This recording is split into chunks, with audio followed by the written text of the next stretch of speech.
जय जय श्री राम, जय जय श्री राम। आप लोग कैसे हैं? भजन कीर्तन चैनल पर हार्दिक स्वागत करती हूँ। शायद आप लोग अच्छे होंगे। बधाई गीत सुनिए और आनंद लीजिए।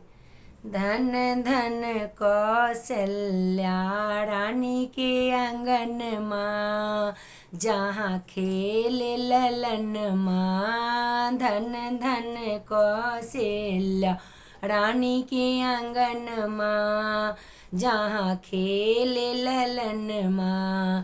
टीका सोने के दूंगी, हरवा हीरे के दूंगी।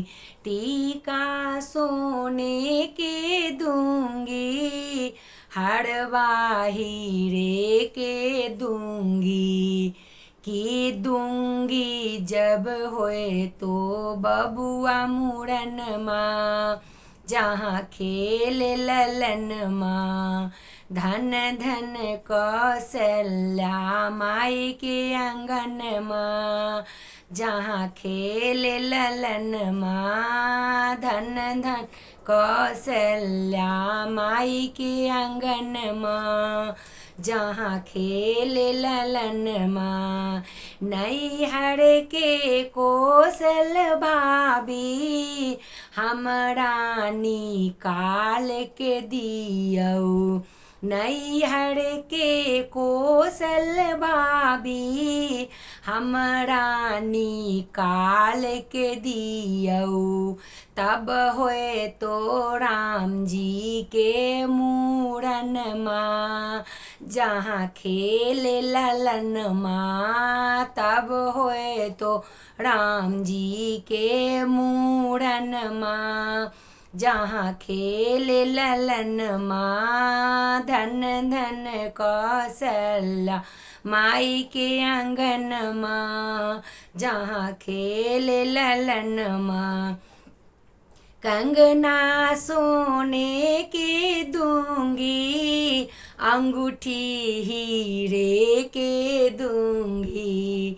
कंगना सोने के दूंगी, अंगूठी हीरे के दूंगी। की दूंगी जब होए तो बबुआ मुरन माँ, जहाँ खेले ललन माँ। धन धन कौशल्या माई के आंगन माँ, जहाँ खेले ललन माँ। पेटी से बनारसी साड़ी, हमरा निकाल के दियौ। पेटी से बनारसी साड़ी, हमरा निकाल के दियौ। तब होए तो राम जी के मूरन माँ, जहाँ खेले ललन माँ। तब होए तो राम जी के मूरन माँ, जहाँ खेले ललन माँ। धन धन कौशल्या माई के आंगन माँ, जहाँ खेले ललन माँ। धन धन कौशल्या माई के आंगन माँ, जहाँ खेले ललन माँ। बोल राजा रामचंद्र भगवान की जय। जय जय श्री राम, जय जय श्री राम।